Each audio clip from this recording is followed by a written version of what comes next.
Okay, तो हम लोग ये प्रॉब्लम डिस्कस कर रहे हैं और यहां पे हम लोग देखेंगे कि ये जो जितने सारे फोर्सेस है, इन सभी फोर्सेस की मोमेंट इस डी पॉइंट के रेस्पेक्ट में क्या आता है। तो देखिए मोमेंट हम कैसे लेंगे। सबसे पहले हम लोग ले लेते हैं ये इक्वल टू साइन हम लोग दे दिए। अब एक के बाद एक फोर्स की देख लेते हैं। देखिए सबसे पहला फोर्स कौन सा है, ये देखिए ये फोर्स P1। अब P1 फोर्स जो है, ये P1 फोर्स का लाइन ऑफ एक्शन को आप इमेजिन कीजिए। ये देखिए ये आपका आ गया P1 की लाइन ऑफ एक्शन और आप मोमेंट ले रहे हैं डी पॉइंट के रेस्पेक्ट में। ठीक है, हम लोग यहां पे बता दिए हैं कि डी पॉइंट के रेस्पेक्ट में हम लोग मोमेंट ले रहे हैं। तो इस डी पॉइंट से ये जो इसका लाइन ऑफ एक्शन है, उस लाइन ऑफ एक्शन के ऊपर एक परपेंडिकुलर ड्रॉ कर दीजिए। तो फिर ये P1 फोर्स की मोमेंट इस डी पॉइंट के रेस्पेक्ट में हो जाएगा P1 multiplied by the length of this perpendicular, और ये परपेंडिकुलर का लेंथ क्या होगा 12। आप देख सकते हैं यहां से ये परपेंडिकुलर का लेंथ हो जाएगा 12। तो ये हो गया मैग्नीट्यूड। अब ये मोमेंट का डायरेक्शन क्या होगा, क्लॉकवाइज के एंटी क्लॉकवाइज, ये समझने के लिए आप एक कॉम्पस को इमेजिन कीजिए। कॉम्पस मतलब जिससे हम लोग अपने एक्सरसाइज बुक में सर्कल बनाते हैं। ठीक है, तो वो हम एक कॉम्पस को यहां पे इमेजिन करते हैं और वो कॉम्पस की जो पिन है, वो पिन को हमेशा आप डी पॉइंट पे, मतलब जिस पॉइंट को आपने चूज किए हैं मोमेंट लेने के लिए, उस पॉइंट पे आप पिन को रखिए और पेंसिल को कहां रखिए, ये जो परपेंडिकुलर आपने ड्रॉ किए हैं ना, ये परपेंडिकुलर जहां पे इस लाइन ऑफ एक्शन को मीट किए हैं, पेंसिल को आप वहां पे रखिए। फिर पेंसिल को ये जो फोर्स की डायरेक्शन है, ये दिशा में पेंसिल को घुमाइए। ठीक है, तो देखिए आपका जो कॉम्पस है, आप इमेजिन कीजिए कि ये कॉम्पस किस दिशा में घूम रहा है। आप देख रहे हैं यहां पे जो कॉम्पस है वो घड़ी की सुई की ऑपोजिट डायरेक्शन में घूम रहा है, मतलब ये एंटी क्लॉकवाइज डायरेक्शन में घूम रहा है। तो फिर ये मोमेंट मतलब P1 जो फोर्स है, इसकी जो डी पॉइंट के रेस्पेक्ट में मोमेंट है वो एंटी क्लॉकवाइज है और वैल्यू क्या होगा P1 मल्टीप्लाइड बाय 2L।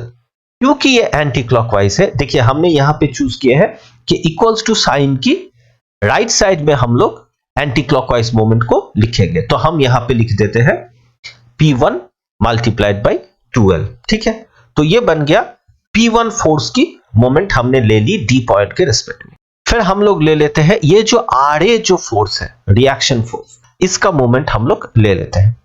तो फिर से हम वही मेथड करेंगे, मतलब आप RA की जो लाइन ऑफ एक्शन है, आप पहले उसको आइडेंटिफाई कीजिए और मोमेंट आप ले रहे हैं डी पॉइंट से। ठीक है, सो डी से उस लाइन ऑफ एक्शन के ऊपर परपेंडिकुलर ड्रॉ कर दीजिए। हम कभी भी ये नहीं कह रहे हैं कि आप उस फोर्स के ऊपर परपेंडिकुलर ड्रॉ कीजिए ना, हम कह रहे हैं वो जो फोर्स की लाइन ऑफ एक्शन है, आप उसके ऊपर परपेंडिकुलर ड्रॉ कीजिए, फोर्स के ऊपर नहीं। तो फिर देखिए ये परपेंडिकुलर का लेंथ जो है वो आ गया 12 और फिर ये RA मल्टीप्लाइड बाय 12, तो ये बन जाएगा इसका वैल्यू। अब वैल्यू से काम नहीं चलेगा, हमें वैल्यू के साथ साथ ये पता करना है कि ये क्लॉकवाइज है कि एंटी क्लॉकवाइज है। तो फिर हम फिर से ये ले लेते हैं, कॉम्पस पिन उस पॉइंट पे है जिस पॉइंट के रेस्पेक्ट में हम मोमेंट कंडीशन अप्लाई कर रहे हैं, और फिर पेंसिल को हम ये जो परपेंडिकुलर ड्रॉ किए हैं वहां पे हम लोग ला लेते हैं और फिर ये फोर्स की जो डायरेक्शन है उस दिशा में पेंसिल को मूव करते हैं। तो बस ये देखिए पेंसिल मूव हो रहा है ऊपर की तरफ।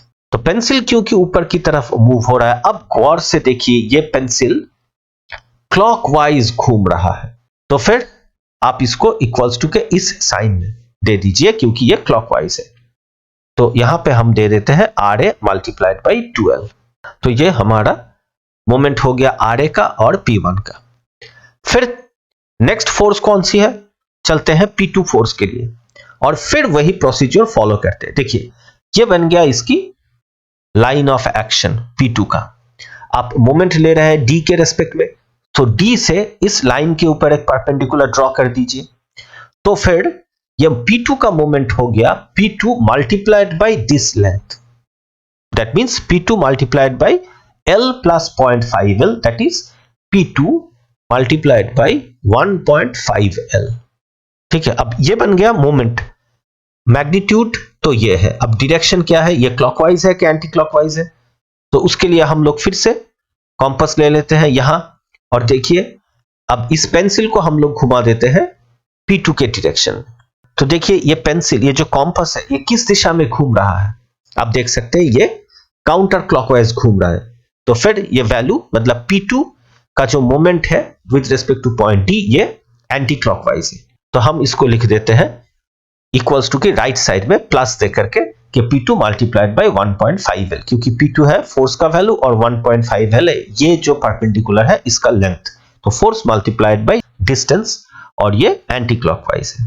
अब P2 जब बन गया, फिर नेक्स्ट फोर्स क्या है, ये P3 फोर्स। देखिए अब हम लोग जब मोमेंट ले रहे हैं ना, तो हॉरिजॉन्टल वर्टिकल सब फोर्सेस को हम मोमेंट में इंक्लूड करेंगे। तो फिर ये देखिए P3 फोर्स का मोमेंट हम लोग अभी ले लेते हैं। तो फिर P3 का लाइन ऑफ एक्शन ये वाला है, अब D से मोमेंट ले रहे हैं, ठीक है, तो D से उसके ऊपर एक परपेंडिकुलर ड्रॉ कर दीजिए। तो ये परपेंडिकुलर का लेंथ क्या होगा जी, यहां से आप देख सकते हैं 0.433L प्लस 0.433L, मतलब दोनों को मिला के आपको मिल जाएगा 0.866L। तो फिर ये मोमेंट का वैल्यू हो जाएगा P3 मल्टीप्लाइड बाय 0.866L। ठीक है, ये हो गया वैल्यू। अब ये क्लॉकवाइज है कि एंटी क्लॉकवाइज है, तो उसके लिए आपको फिर से ये कॉम्पास इमेजिन करना है।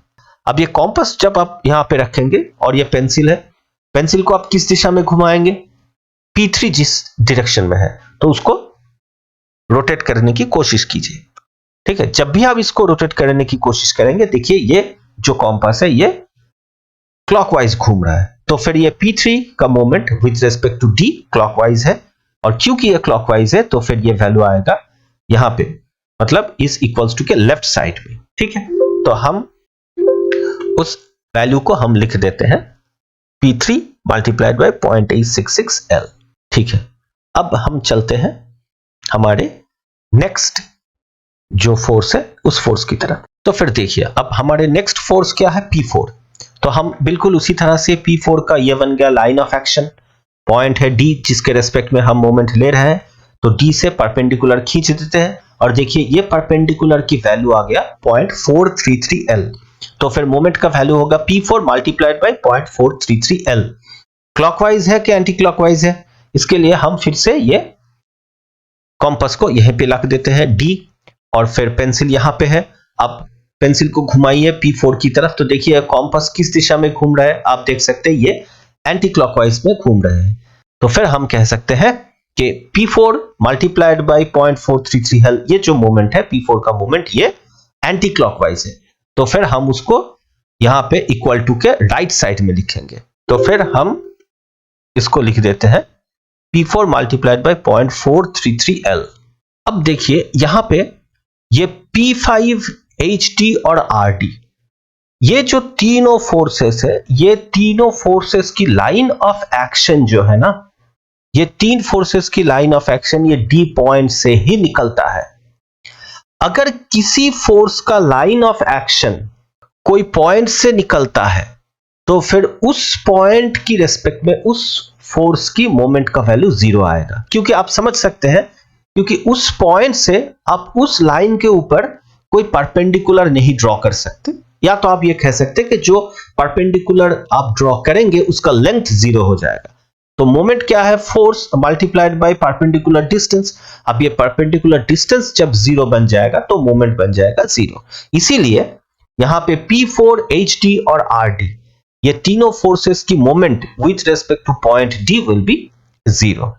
ठीक है, तो हम देखिए इस तरह से आपको मोमेंट अप्लाई करना है और ये इक्वेशन बनाने हैं। अब अगर आप इसको मतलब प्लस माइनस साइन दे करके बनाना चाहते तो वैल्यू तो सब यही आएंगे, बस क्लॉकवाइज जो वैल्यू है आप उसको प्लस साइन दे के लिखिए, और जो एंटी क्लॉकवाइज मतलब देखिए ये RA मल्टीप्लाइड बाय 2L।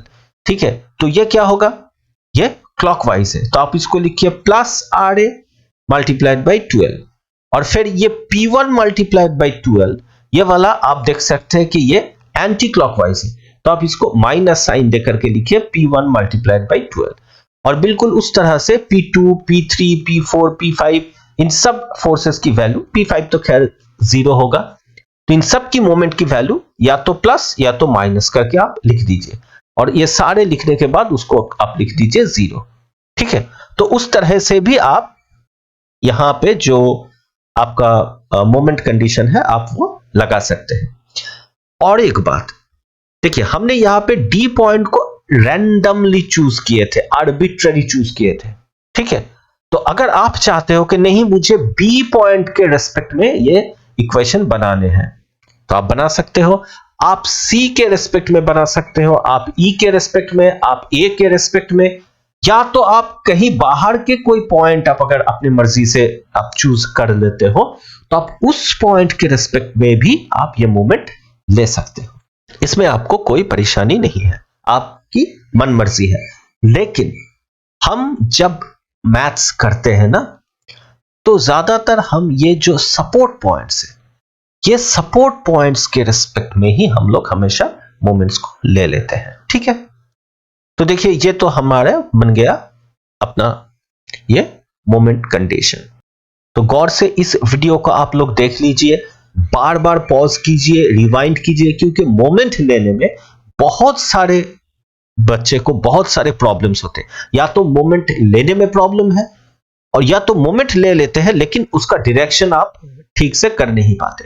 तो इसीलिए हमने इस वीडियो में बहुत धीरे धीरे से आपको ये एग्जाम्पल दिया है। अगर आप ये एग्जाम्पल फुल्ली समझ लेते हैं तो मोमेंट लेने में आपको कभी भी कोई परेशानी नहीं होगी। आप एक चीज का आप नोट कर लीजिए, देखिए ये जो तीनों कंडीशन है, summation of h equals to 0, summation of v equals to 0, और फिर summation of moment of all the forces with respect to any point is 0, यह है basic equilibrium condition in 2D। ठीक है, 2 डायमेंशन में। अब एक चीज देख लेते हैं, मान लीजिए यहां पे एक बॉडी है और इस बॉडी के ऊपर 3 फोर्सेस है। अगर मैं आपसे पूछूं क्या ये जो 3 फोर्सेस है ये एक पॉइंट पे एक्ट कर रहा है, तो आप कहेंगे नहीं, ये फोर्स यहां पे है, ये फोर्स इस पॉइंट पे है, ये फोर्स इस पॉइंट पे। मान लीजिए इस पॉइंट है ए, ये पॉइंट है बी, ये पॉइंट है सी, तो ये तीनों डिफरेंट डिफरेंट पॉइंट पे एक्ट कर रहे हैं। लेकिन जब भी आप ये तीनों फोर्सेस की लाइन ऑफ एक्शन को आइडेंटिफाई करेंगे, तब एक मजे की बात आप देखेंगे। देखिए ये तीनों फोर्सेस की जो लाइन ऑफ एक्शन है वो एक कॉमन पॉइंट से पास कर रहा है। तो जब कोई भी बॉडी के ऊपर जो लोड सिस्टम काम कर रहा है वो इस तरह का हो कि उसका लाइन ऑफ एक्शन एक पॉइंट से गुजर रहा है, तो हम कहेंगे कि वो एक कॉन्करेंट फोर्स सिस्टम है। इस तरह के फोर्सेस को हम कह देते हैं कॉन्करेंट फोर्सेस। अब अगर ये भी हो सकता है कि मतलब मान लीजिए यहां पे ये फोर्स है, ये है और ये फोर्स है, मतलब देखिए यहां के जो फोर्स है वो तीनों एक ही पॉइंट पे लग रहे हैं, तो ये भी कॉन्करेंट है।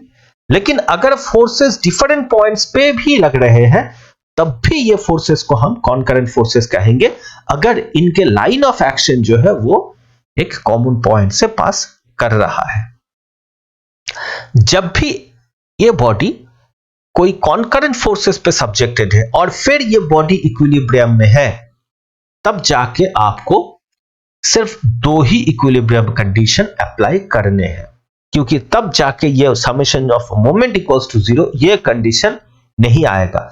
आप इसको अप्लाई कर सकते हो, लेकिन ये जो इक्वेशन है ये या तो इस कंडीशन या तो इस कंडीशन की वैल्यू को ही रिटर्न देगा। ठीक है, मतलब ये कोई सेपरेट इंडिपेंडेंट कंडीशन नहीं देगा। तो आप इस बात को हमेशा याद रखिए, if the body is subjected to concurrent forces then you have to apply only these 2 conditions.